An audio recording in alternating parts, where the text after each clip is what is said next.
बिस्मिल्लाहिर्रहमानिर्रहीम। अस्सलाम वालेकुम नाज़रीन, मैं हूं फैयाज़ राजा और आप देख रहे हैं आपका अपना यूट्यूब चैनल।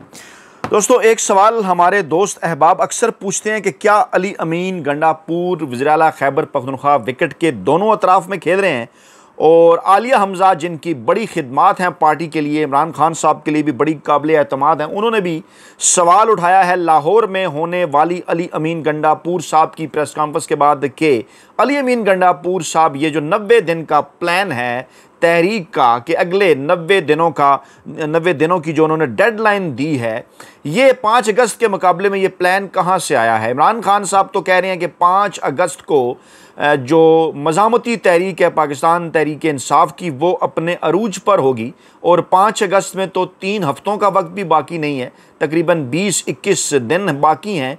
तो इसके मुकाबले में अली अमीन गंडापुर साहब आखिरकार ये 90 दिन का जो प्लान है ये कहाँ से लेकर आए हैं।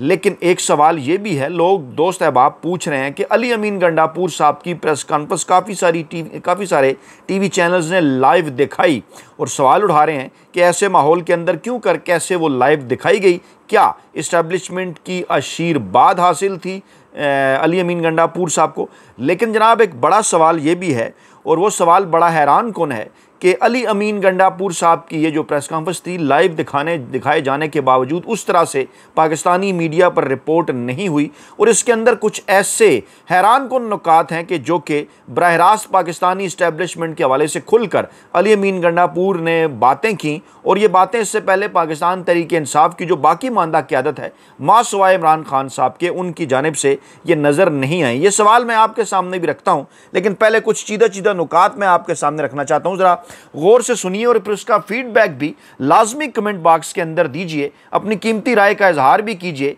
कि अली अमीन गंडापुर साहब जिन पर यह इल्ज़ाम है कि वो विकेट के दोनों तरफ खेल रहे हैं, क्या ये बात वाकई दुरुस्त है और कहीं ये इमरान खान साहब का प्लान बी तो नहीं। सलमान और कासिम जिनका नाम आया, जिनका जिक्र हुआ, उसके बाद पाकिस्तान तहरीक इंसाफ की तमाम तर जो सियासी क़यादत है वो कैसे एक्टिव हो गई। सुनिए ज़रा अली अमीन गंडापुर की प्रेस कॉन्फ्रेंस के नुकात क्या थे, गौर से सुनिए, हो सके तो पॉइंट्स भी ले लें, उसके बाद फिर राय का अपनी इजहार करें, अपनी कीमती राय का। अली अमीन गंडापुर ने कहा कि 90 रोज़ा तहरीक का आगाज़ हो चुका है, आर या पार करेंगे। इमरान खान खुद पर होने वाले जुल्म के बावजूद पाकिस्तान की खातिर मुज़ाकरात के लिए तैयार हैं। जी हाँ, एक बार फिर उन्होंने ये बात वाज़े कर दी कि इमरान खान साहब कभी उन्होंने इस बात से इनकार नहीं किया कि वो मुज़ाकरात नहीं करना चाहते, जो कि उनके ख़िलाफ़ एक प्रोपेगेंडा किया जाता है। हाँ, उन्होंने कहा कि बात होगी तो फ़ैसला साज़ों से होगी।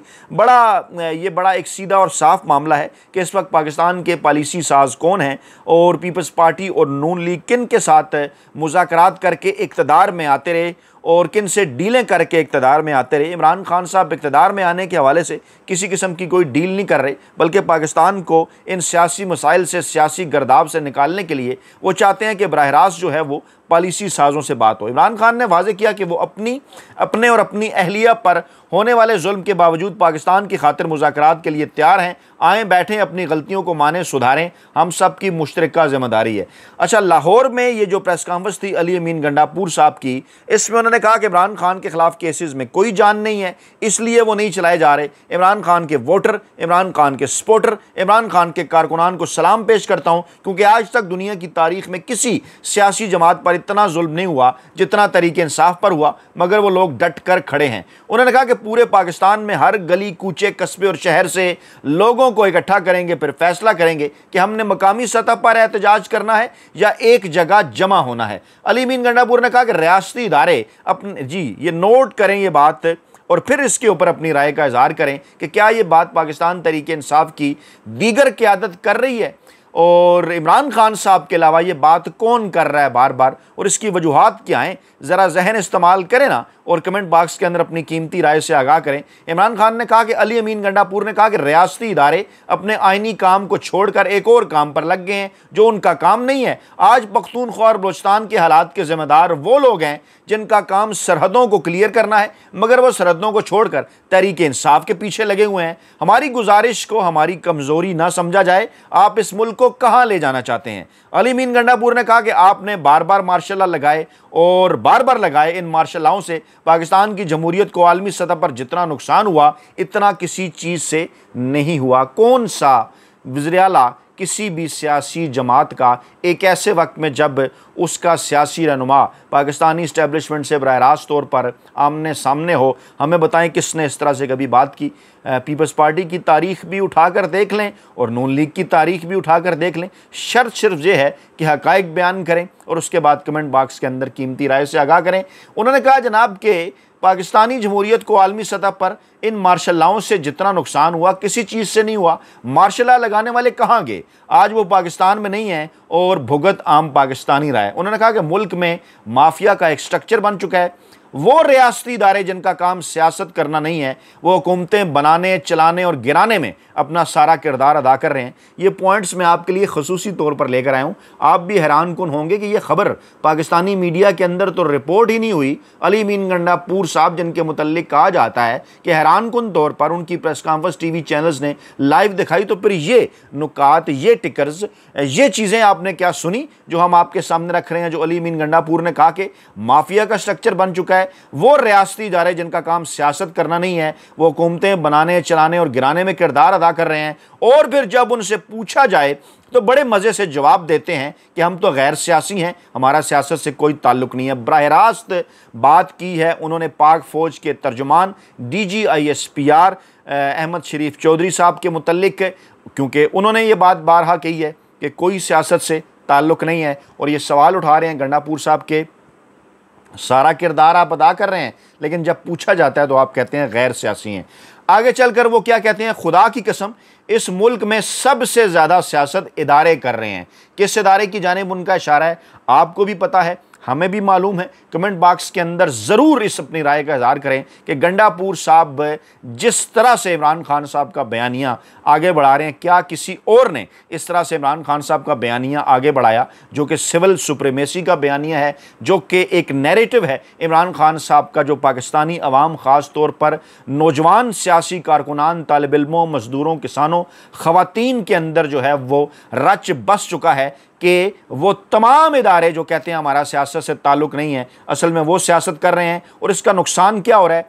अली अमीन गंडापुर ने कहा मैं खुद एक फ़ौजी का बेटा हूँ, एक फ़ौजी का भाई हूँ, मगर हमारी फ़ौज बदनाम हो रही है। चंद गलत फैसलों और चंद लोगों की वजह से फ़ौज बदनाम हो रही है। बॉर्डर पर खड़ा या मसाइल ज़दा इलाकों में मेरी और मेरे बच्चों की हिफाजत के लिए लड़ने वाले फ़ौजी को गलत फ़ैसलों की वजह से वो इज़्ज़त व मकाम नहीं मिला जो कि मिलना चाहिए। अब ये नुक्ता भी देखिए, अली अमीन गंडापुर साहब ही शायद सामने ला सकते थे। उन्होंने कहा कि हमने अपने इदारे ठीक करने हैं, खुद ठीक करने हैं, आए मिलकर बैठें, अपनी गलती को मानें और आगे बढ़ें। इमरान खान ने बड़ा वाज़े कहा है कि वो अपने और अपनी एहलिया पर होने वाले जुल्म के बावजूद पाकिस्तान की खातिर मुज़ाकरात के लिए तैयार हैं। आए बैठें, अपनी गलतियों को मानें और सुधारें। 76,000 अरब से ज़्यादा कर्जा चढ़ चुका है। हम किस तरफ जा रहे हैं, हमारा मुल्क किस तरफ जा रहा है, ये फैसले कौन करेगा? ये हम सब की मुश्तरका ज़िम्मेदारी है। उन्होंने कहा कि मैं तमाम सियासी जमातों से ये कह रहा हूँ कि आप कंधों पर सवार होकर आए हुए हैं, आप अवाम में जाकर देखें, अवाम आपको मुस्तरद कर चुके हैं। आप पाकिस्तान में जो कल्चर पैदा कर रहे हैं, हम वो कल्चर नहीं चाहते। इस कल्चर से कल आप भी नुकसान उठाएंगे। मैं इन पार्टियों के थोड़े बहुत वोटर्स और सपोर्टर से भी कहता हूँ कि उन्होंने भाग जाना है, आपने यही रहना है। जब तरीके इंसाफ के कारकुन या हामी के घर छापा मारा जाता है, चादर चारदीवारी का तकद्दुस पामाल किया जाता है, उसका घर तोड़ा जाता है, उसे तशद्दुद का निशाना बनाया जाता है, तो क्या बहैसियत इंसान और मुसलमान आप इसे ठीक समझते हैं? अगर आप इस पर खामोश हैं तो कल आपके खिलाफ ऐसा होगा तो कोई आपके लिए आवाज़ नहीं उठाएगा। इस बात को समझना ज़रूरी है। इज़्ज़तें सबकी साझी होती हैं। उन्होंने कहा कानून सबके लिए बराबर होना चाहिए, आइन की पासदारी सब पर फ़र्ज़ है। हमने तो बर्दाश्त कर लिया, लेकिन शायद आप इसको जो है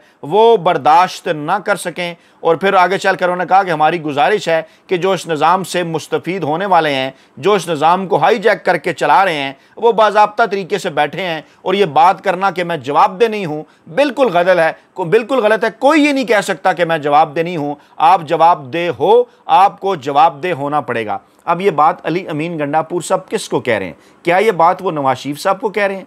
क्या ये बात वो आसिफ जरदारी को कह रहे हैं? क्या ये बात वो मौलाना फजल रहमान को कह रहे हैं? नहीं, आपको पता है अच्छी तरह से किसको कह रहे हैं। और फिर ये कहना कि अली अमीन गंडापुर साहब विकेट के दोनों तरफ खेल रहे हैं, कुछ सवालिया निशानात तो बहरहाल पैदा होते हैं। उन्होंने कहा कि PDM 1 की हुकूमत आई, वही हालात बन गए, PDM 2 की हुकूमत आई, मजीद हालात बदतर हो रहे हैं। और जो कुछ पहले माजी में होता रहा, इमरान खान के दौर में दहशतगर्दी क्यों नहीं थी, क्यों ड्रोन हमले नहीं हो रहे थे, कितने लोग शहीद हुए, रिकॉर्ड उठाकर आप देख लें। लेकिन अब सब कुछ वही सब कुछ क्यों रिपीट हो रहा है? क्योंकि पहले PDM 1 की थी हुकूमत, अब PDM 2 की है। और अगर आप दलाइल से ये बात साबित कर दें कि हमने इस मुल्क के खिलाफ किसी किस्म की कोई साजिश की है, तो मुझे चौक पर लटका दें। लेकिन बगैर दलाइल, बगैर सबूत और बगैर वजह के आपने 26वीं तरमीम लाकर मुल्क की अदलिया को भी महकूम कर दिया है, हथकड़ियां लगा दी हैं। तो कौम फिर कहां जाए? आपने कौम के लिए कौन सा रास्ता छोड़ा है? अपनी ज़ात और अपनी अना से निकलें और एक कौम बनकर सोचें। अब ये जुमले किसके हैं? ये जुमले इमरान खान साहब के हैं,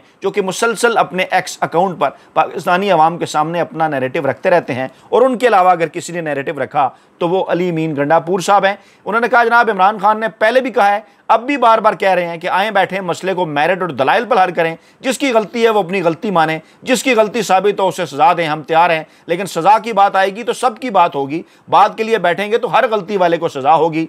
फिर उन्होंने कहा, जी 90 दिन की क़यादत, 90 दिन की तहरीक का ऐलान किया है, क्योंकि इमरान खान हमेशा तब्दीली के लिए 90 दिन का कहा करते थे। वाज़ेह पैगाम है कि 90 दिन कल रात से शुरू हो गए हैं, यानी अगले 3 माह उन्होंने दिए हैं। उन्होंने क्या कहा जी, अगस्त, सितंबर, अक्टूबर, यानी 15 अक्टूबर तक की उन्होंने जनाब डेडलाइन दी है। और वो कह रहे हैं कि जनाब हम तहरीक को अरूज पर लेकर जाएंगे, आर या पार करेंगे और हर वो रास्ता अख्तियार करेंगे जो आइनी और कानूनी रास्ता है, ताकि हमारे बच्चे और बच्चों के बच्चे गुलाम ना हो। और जिसने हमारी कौम को गुलाम बनाना है वो सुन ले, हमारे पास 2 ही रास्ते हैं। अगर आज़ाद होना है तो बच्चों की आज़ादी और खुदमुख्तारी के लिए हमारे साथ मिल जाओ, हकीकी जमहूरियत, हकीकी आज़ादी के लिए हमारा साथ दो।